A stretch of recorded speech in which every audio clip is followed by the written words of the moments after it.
Yeah, I mean, sorry, if you're at ICQC, I'm sorry I'm only here very briefly, but hopefully, we can chat after this talk. Okay, so I'm going to tell you a bit about some work I've been doing with a graduate student, Chris Chen, Jerlin, who is somewhere there, and postdoc Jia, who is also somewhere there. Okay, so they're around, and you can feel free to ask them about lots of things. And what we've been thinking about is how to formulate how to think about quantum algorithms so that we can actually potentially obtain speedups in problems that regular chemists like myself actually care about. Okay, so if we just go back and think, how do people look for quantum advantage today? And the strategy is very much the following. You go to your neighbor who's a quantum chemist, and you look at what they're working on, and you ask, well, what problems are you having difficulty with? And then you say, okay, let's use quantum for the same problem. And kinds of problem areas which have been identified in this way include things like catalysis, various catalysis problems, problems we've heard already about, right? Computing drug bindings or drug discovery, as well as more exotic quantum materials, problems like high temperature superconductivity, and so on and so forth.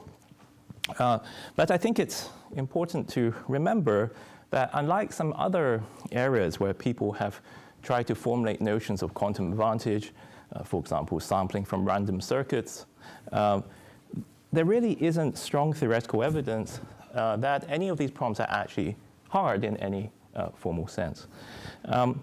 And indeed, if one works on classical algorithms, one does find that they are in fact very powerful for many of these problems. And so one sees, over time that one can make progress in all these different areas simply by waiting for improvements on the classical side.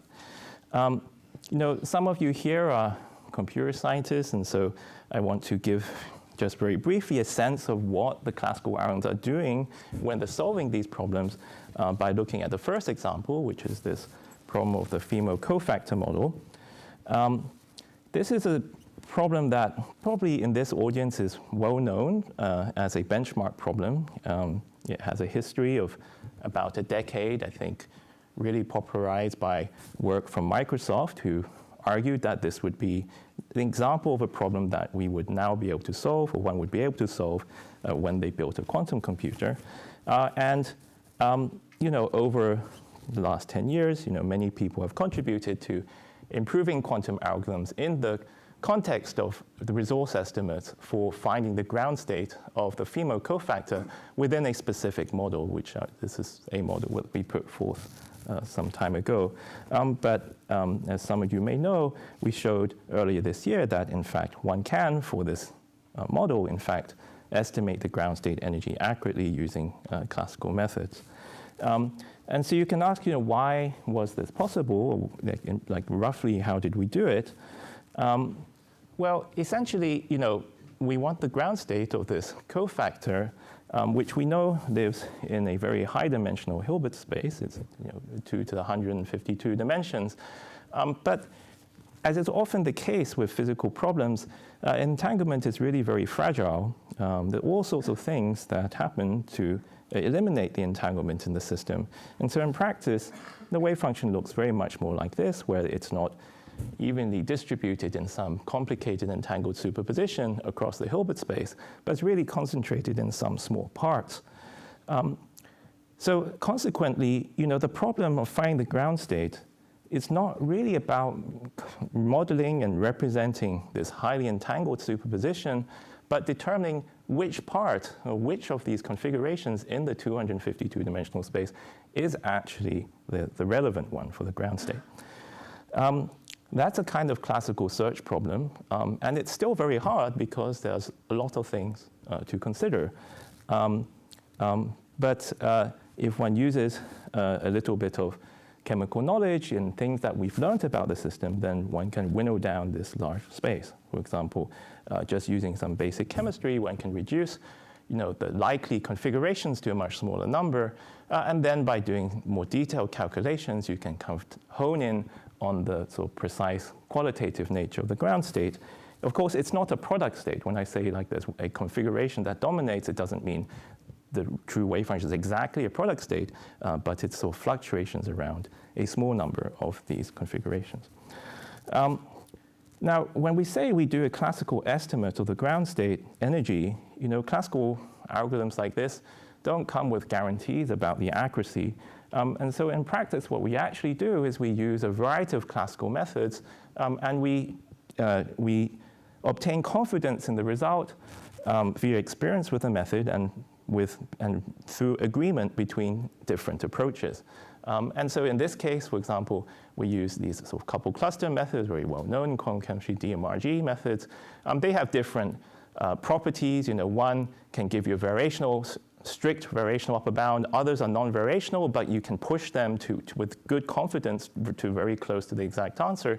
And so by extrapolating one down to here and taking the upper bound that you have with good empirical confidence from the other, you obtain a window where you expect the ground state energy to be, and this window is of a size that is compatible with the 1 kcal per mole.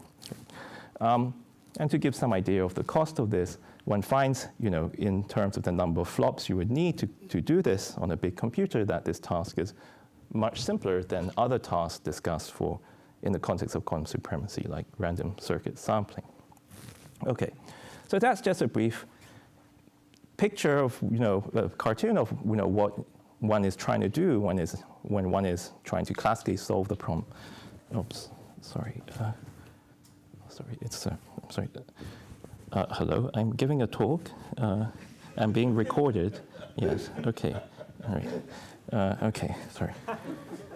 All right, where is the math book? Okay. Sorry, I will just say it is on the table. Okay.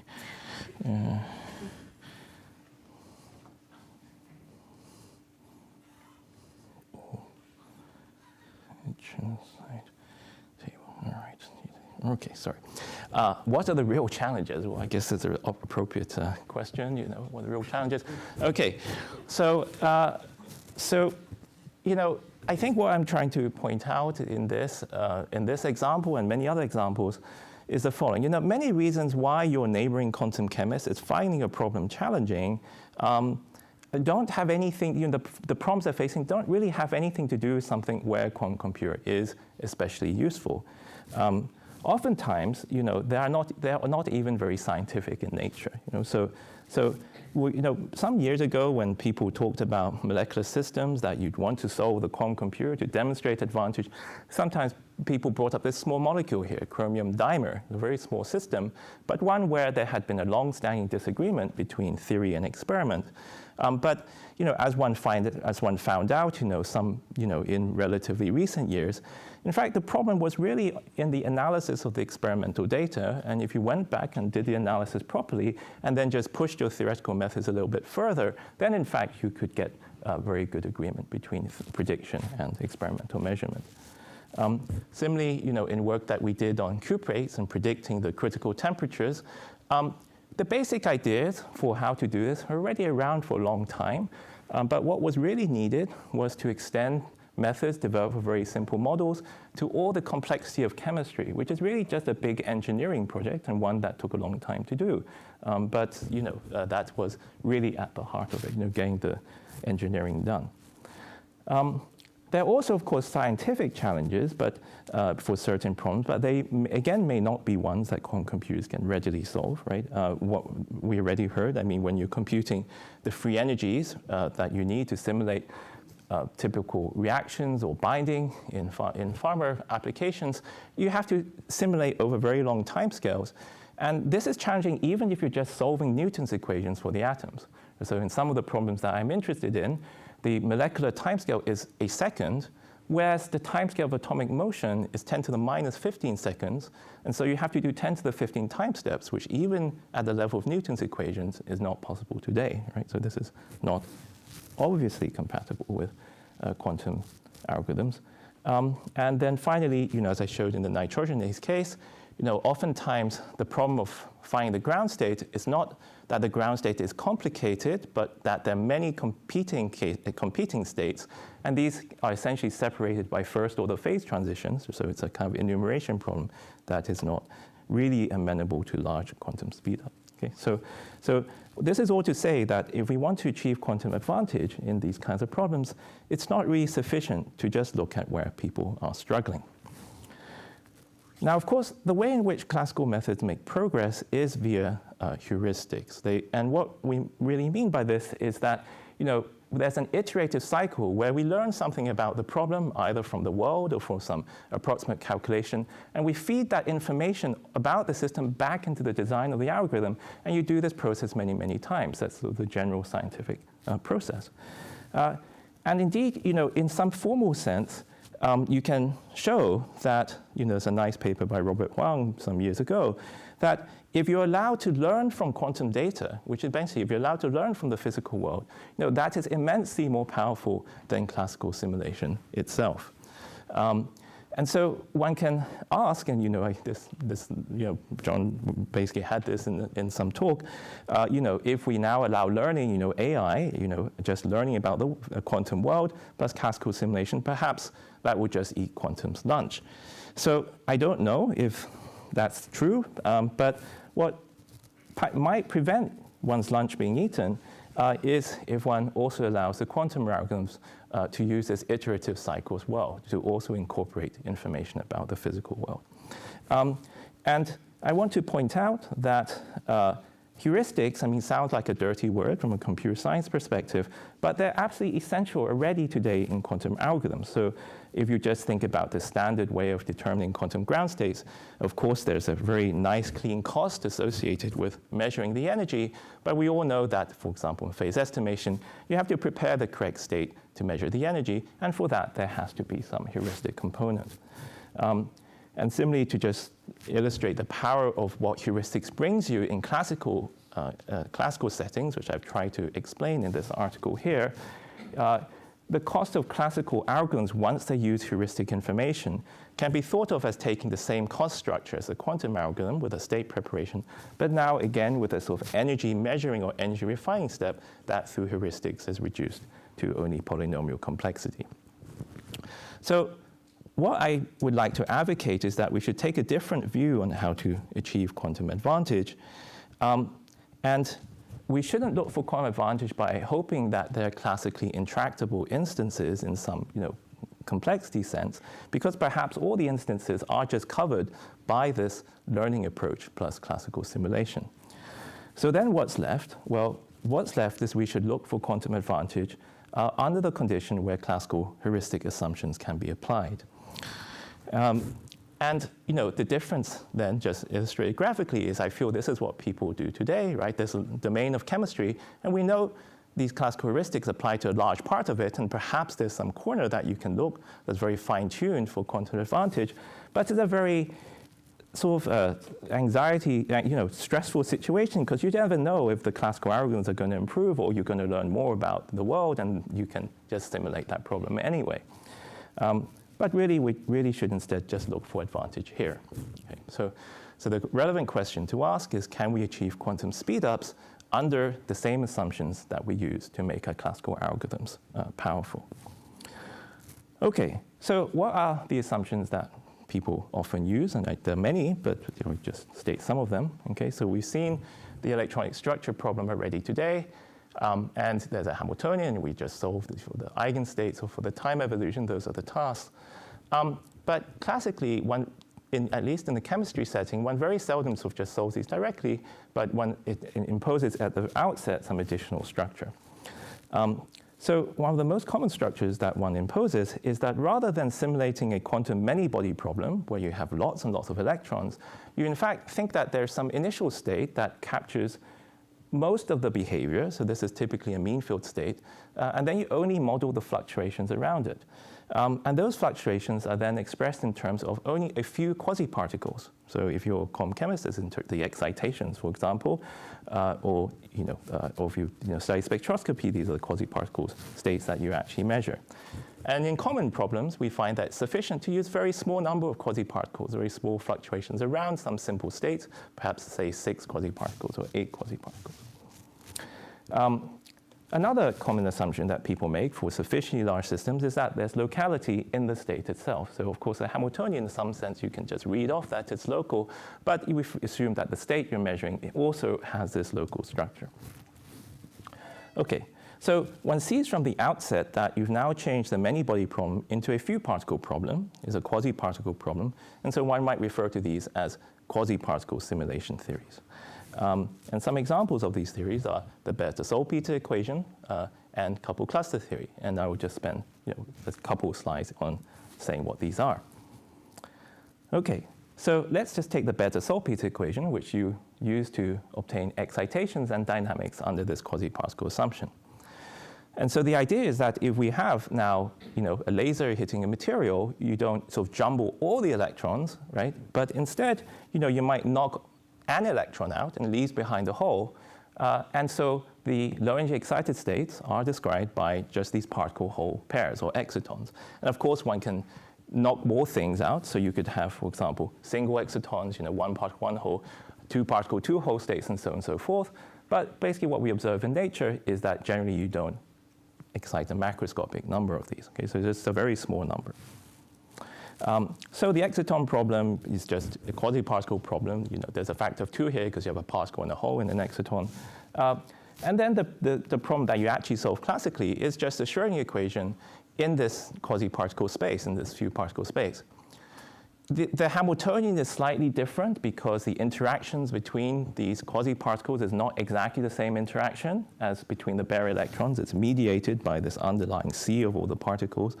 But roughly speaking, it's just a Hamiltonian with some slightly different terms. And you can use it also to study the dynamics as well. Another example of this is coupled cluster theory, often used for the ground state. And here one describes it as starting from some initial state, and then one incorporates fluctuations in this exponential of an operator. For simplicity, you can linearize this operator, and then you really think that the state is being obtained from some simple state with just a few quasiparticles fluctuating around it. And then when you've done this, then finally the ground state is again solving some linear system of equations, some linear algebra problem, and this is essentially what you do. Okay, so what then are the sources of quantum advantage under this setting? Okay, so we've already said that we're not solving the many-body problem anymore, right? So the classical algorithms are explicitly polynomial cost, so we don't really expect an exponential advantage, but you can still hope for a large polynomial advantage.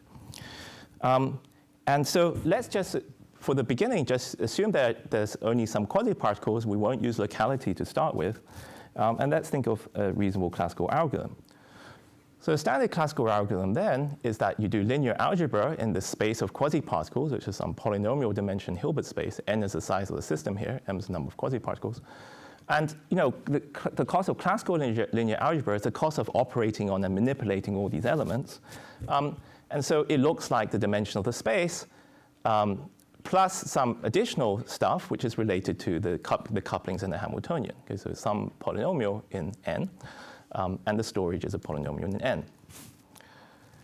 A quantum algorithm, on the other hand, doesn't really need to touch the elements one by one because it's doing coherent manipulation. And so the cost in the quantum algorithm is then transferred really to loading data as well as some other factors which are associated with the fact that quantum mechanics is just unitary and so on and so forth. So it's really associated with specifying the operator and dealing with the fact that the operator is not a unitary operator. So this n to the m really doesn't appear at all, and the cost, which is just due to some non-unitary factors, and the data cost, it then just looks like polynomial in the number of quasiparticles and polynomial in the system size. So rather than n to the m, it's just separated in this way. And the storage, of course, is logarithmic now in n. So you could get an arbitrary advantage by making m arbitrarily large, but I've said in physical systems it's never that large, but nonetheless it's not that small either, right? So the largest m in common problems may be 6, maybe 8. And so potentially you can see there could be a large polynomial speedup. So we can quantify this a bit more carefully, right? So let's consider calculating excited states in the material. That is a crystalline material with symmetry. It has k-point symmetry, so it just has repeating unit cells. And here are some of the costs that you get for the classical cost to calculate, let's say, the tri-exciton state. Okay, so using k-point symmetry, using the symmetry, the cost is a sixth power in time. Okay, Toffoli's, of course, does not apply to the classical cost. But if I do quasi-particle phase estimation of the same equation, you have a cost that is just square root in this and in the number of k-points. To see where this factor comes from, the cost is the subnormalization times the block encoding cost. The subnormalization is roughly the statement, how many 2-electron integrals contribute to one element of the Hamiltonian matrix. That is just dependent on m, so it's order 1 with respect to the system size. And then the data loading cost, the amount of data is proportional number of k-points, so it's order nk, and then using the standard trade-off with QROM between space and time, you can get space and gates, you can get this down to square root nkt gates. Okay, and then there's some small other factor associated with non-unitarity. Okay, so putting this together, there is a large speedup. And compared to standard quantum algorithms, okay, so you can do standard second quantized quantum simulation or first quantized simulation, these scale like n cubed with respect to the number of k-points if we're looking for additive precision in the energy, which is what we're doing here. Okay? And so there is a quantum speedup if you use the traditional way of doing it with no heuristic assumptions, but it's only quadratic essentially. Whereas here, we can say we have a 12th power speedup because we're using the same quasi-particle assumption. Okay, one can incorporate more heuristics. You can say, let's introduce locality for both the classical and the, yes, go on. Yeah, so I'm saying let's consider it to be 6, for example, right? No, n. Oh, n. Well, let's say 1,000, yeah. So, okay. So let's now include locality, okay? So if I have locality in the problem, then in the classical case, we go from dense linear algebra to sparse linear algebra. And note that if you have locality in your problem, it may mean, it depends on the situation, but it may mean that the classical simulation has no dependence on the system size whatsoever. Okay, so think of the example that you excite a particle locally, and then it relaxes to an equilibrium state that doesn't stretch out across the whole system. So in that sense, it never detects the edge of your material, say, and so it just doesn't depend on the system size. Okay. So to capture that kind of scenario, where locality is really very central, we can assume an initial sparse state as a unit vector, and for a problem in 3 physical dimensions, big D is 3. And the way in which you do this classical calculation is you would apply the Hamiltonian to the sparse state for some number of iterations so that the initial excitation equilibrates. Okay. Now, if the Hamiltonian is sparse, it has some typical range. And as you're applying it to this single element of unit vector, that unit vector will fill out. Okay? So it fills out at some rate dependent on the range of the Hamiltonian and dependent on how many times you apply the Hamiltonian. Okay? So it fills out to some volume that we call the correlation volume of the quasi-particles. Okay? So the classical cost is essentially a number of iterations times the sparsity of the Hamiltonian times this correlation volume, how much data you need to track. If you're familiar in quantum information, this is the light cone of the system. But of course, if you do a quantum linear solver, you don't track the light cone because it's just stored in the quantum state. And so the equivalent calculation, you'd best apply QSVT, for example, an nth order polynomial. The cost takes a similar form, n times sparsity times something. And if you compare the ratio, then this quantum speedup, if you just divide the two, is just this correlation volume relative to the block encoding cost. And the amount of data you need to supply the block encoding, particularly for something with translational variance like a crystal, is typically much less than the correlation volume. So you can expect a large speedup. Okay, so there are just some examples of the speedups you can get. Here's some table. But you can see, at least in some very optimal choice, like for crystals where there's very little data, you can have up to a 19th power in the correlation length speedup versus a classical sparse linear algebra algorithm. I should point out in all these speedups that I'm saying, I'm restricting my classical algorithm to only use two pieces of structure, okay? Just to use either the fact that quasiparticles, and secondly, to use locality, and assume nothing else is present. Of course, the problems may have additional structure, and this would improve the classical cost. But the logic that I'm trying to promote here is that whatever additional structure we then put into the classical algorithm, we should find a way to put it into the quantum algorithm, and then hopefully they can maintain a relatively good ratio of cost. Okay, so just to finish, I'm trying to argue that this is the way we should really think about simulating a lot of chemistry, okay, in this type of quasi-particle quantum simulation picture, and we can potentially obtain advantage over a broad range of problems. But what I found is in the quantum computing setting, people somehow always want you to name one problem that people should study, like there's only one, okay? And so in that context, I'll just give an example of a problem that I think is interesting, where this simulation might be useful, okay, which is to increase the efficiency of solar cells. Now, the maximum efficiency of a solar cell is about 33%, and if you ask, this is what's typically quoted, if you buy a solar cell and put it on your roof, it's about 25%, so it doesn't reach this theoretical efficiency, but it's not too far. Now, where this number comes from is you simply take the solar spectrum, okay, which is a range of frequencies, and you align the peak of the solar spectrum with the band gap of the material. And silicon, for example, is very close to the peak of the solar spectrum. And then you assume all the photons at higher energies dissipate as heat, and they just relax down to this band gap energy. And so if you take basically the fraction of the solar spectrum above and think it's wasted, then you get this efficiency. But there's one additional assumption which goes in to this calculation, which is that every photon that comes in is assumed to generate one electron, one hole pair. Okay, so one photon, one electron. Now, in principle, this doesn't have to be true in the material, because you can have excited states at the peak of the solar spectrum where one photon is actually generating, is generating two particles and two holes, okay, or even more. And in this case, you can imagine that you can raise the solar conversion efficiency to much more than 33%, perhaps even double of its original value. So this has been a dream for a long time, but we haven't found materials where this really happens. You can find excited states where they generate multiple electron hole pairs, but they often relax too quickly, and so on and so forth. And so it's something that is still an open problem. One of the systems that is a leading candidate for this multiple exciton generation are nanocrystals, for example, cadmium selenide nanocrystals. But these have a lot of atoms in them. It is 10 nanometers, so it's thousands of atoms. If you represent them in the basis, there's a very large number of basis functions. And so computing the multi-exciton states is something that just hasn't been attempted classically to date, at least from first principles. So if we set this as a task to compute these multi-exciton eigenstates to 0.1 eV, then classically, and this is a very, very rough estimate. I haven't actually done a calculation to check this. This is the back of the envelope estimate. But anyway, it's a very large number. Okay, so it should take a long time and take a lot of space by sparse methods.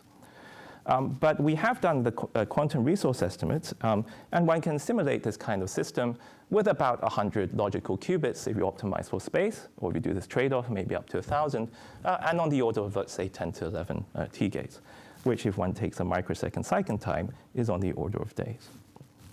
Okay, so just to finish. Okay, so I think that we should focus on, when we're thinking about quantum advantage in chemistry, less on fine-tuned cases, because that kind of means that quantum computers, we just kind of box them into very, very special applications. I think we should really look for quantum advantage in this wide domain of chemistry where there is some structure in the problem which is already used by classical heuristics. It will lead to much wider impact. One structure that I think is very easy to use is just not to simulate all the particles, but only simulate the quasiparticles. And I've brought up this application of multi-exciton states and dynamics for solar conversion, which may be an interesting target. Thank you.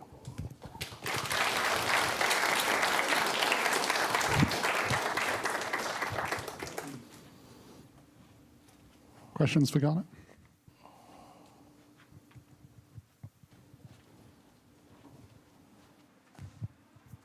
So for the assumptions with locality, do you have a sense what QPE with first or second quantized methods costs there, or whether it can also use this locality?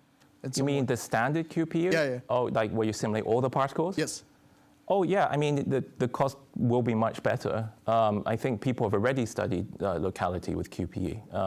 I don't remember the precise scaling. Yeah, but let's see. So in the Bethe-Salpeter equation, if we right, okay, so that is just normal QPE. Yeah, so there I gave the scaling there. So that was n cubed. That was n cubed. That's using like a THC factorization and so on and so forth. Yeah. Oh no, sorry, that does not use locality. Okay, so with locality that would be decreased. That would be decreased. Okay, so I don't remember the precise polynomial. Yeah.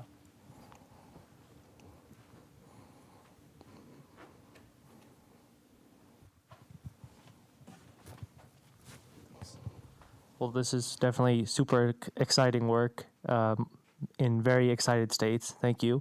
I think one thing that I'm unclear about is, which I think you touched on a little bit, but not as much, in terms of the accuracy differences with the quasi-particle methods versus, yeah, you talked about CCSD, but versus FCI, for example. So do you have a sense of where that accuracy diverges, or if it diverges at all?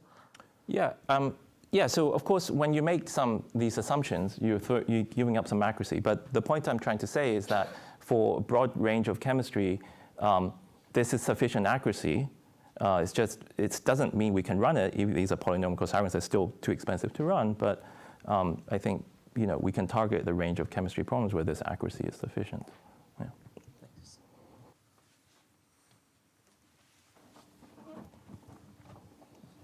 Okay, I think we're a few moments behind schedule, so I don't know, where's Birgitta?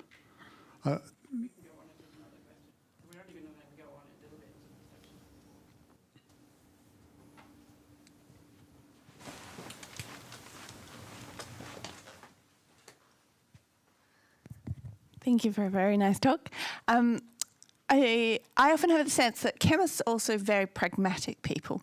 And I wonder sometimes whether there's a type of quantum advantage we might see that is not so much about a formal speed up, but just, that there's some calculations where no practical cluster gives you, a classical cluster gives you the sort of CPUs or GPUs to memory, for example, ratio that you need.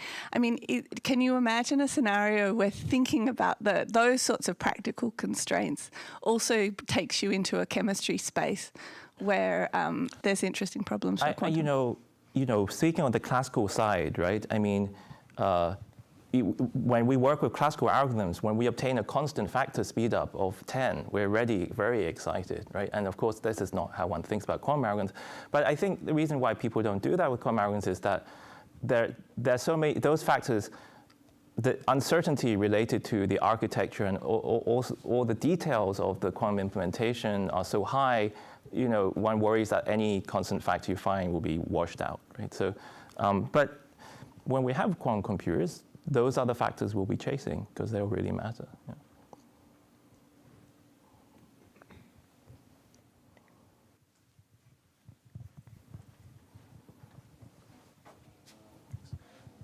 I was wondering on the slide where you had quantum advantage 2, you had this kind of comparison between the classical and quantum cost. I was just sort of curious what was sort of being compared there. Were you computing some observable, or what was actually? So I'm not sure which slide it was, but let's see, the first one was just estimating the excitation energy, right? So basically comparing phase estimation to finding an eigenvalue by classical means. Mm-hmm.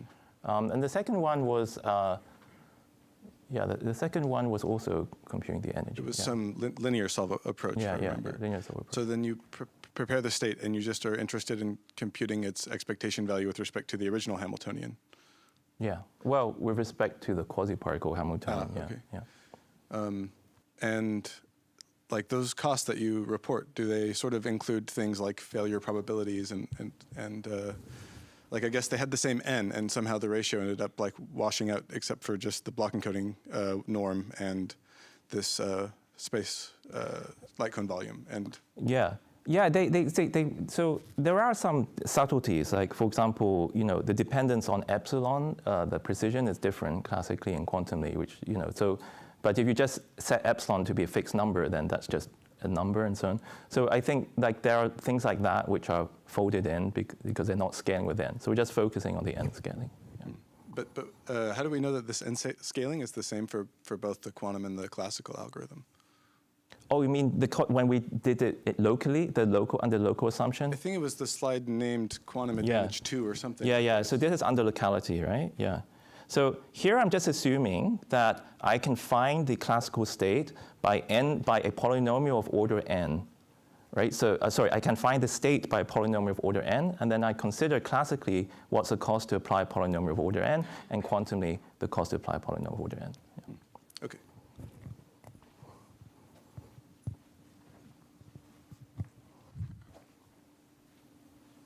I can't resist asking a question. So in your little Venn diagram, where most of it is known, to what extent do you think the development of heuristic algorithms in classical quantum chemistry has informed the questions that people are asking, so that the perception that there's only a tiny sliver that's not covered has been shaped by the history of the field itself? Yeah, I mean, sometimes people ask, make the case, well, maybe things are studied, we're successful classically because we only know how to study, we only study the things we know how to study. I mean, there is a degree of truth to that. I have a biased perspective just informed by, how science has developed.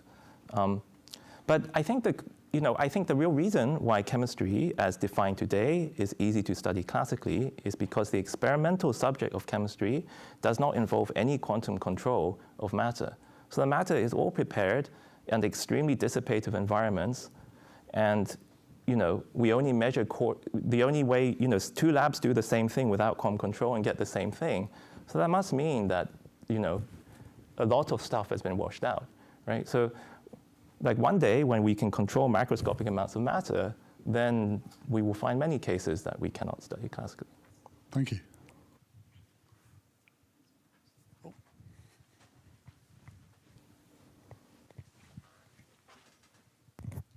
Hello. Yeah. So it would be great to run a single nanocrystal in a day and get those results, but then there are exponential number of structural permutations that you need to then screen over. I guess, how do you see the overall pipeline and workflow of actually finding novel materials, outside of just computing single point energies? Oh, finding a material is very, very far from the task that we're talking about here. The task here is, okay. Part of my work is involved in trying to find new materials, and I tell you, in that part of my brain, we're not thinking about any of this. It's a very different task. But the story people tell, which I think has some element of truth, right, is that if you can do simulations better, you can learn something, right, and build a model that's a surrogate model, which you can then extend to many other things. To what extent quantum is part of that, it's hard to predict, but at least in principle, it could be part of that pipeline.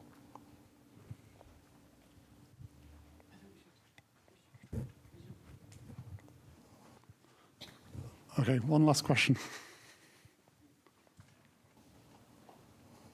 Sorry, I saw him first. Hi. So you showed this very nice curve for the FeMo-co where you went through more sophisticated techniques and the number of configurations you need to track was kind of decreasing. Do you have a sense of how hard it is to predict the size of these things, or is all of the hardness in finding the right configurations itself? You mean if I'd never seen a molecule before, would I know how many? Yeah. Because FeMo-co is something you presumably understand very well. No, this is the thing. I think if we were dropped on the world with no knowledge of anything, it's extremely hard. Okay, but the point of the fact that you learn from data, as you would say today, or you just essentially just learn, means it's not that hard, because there are other problems that are very similar that you have studied, or smaller instances, and so on and so forth. Okay, so I'm not saying you'd know the precise amount, but given the history of knowledge in the area, it's not that surprising, Great. Okay, let's thank Garnet again.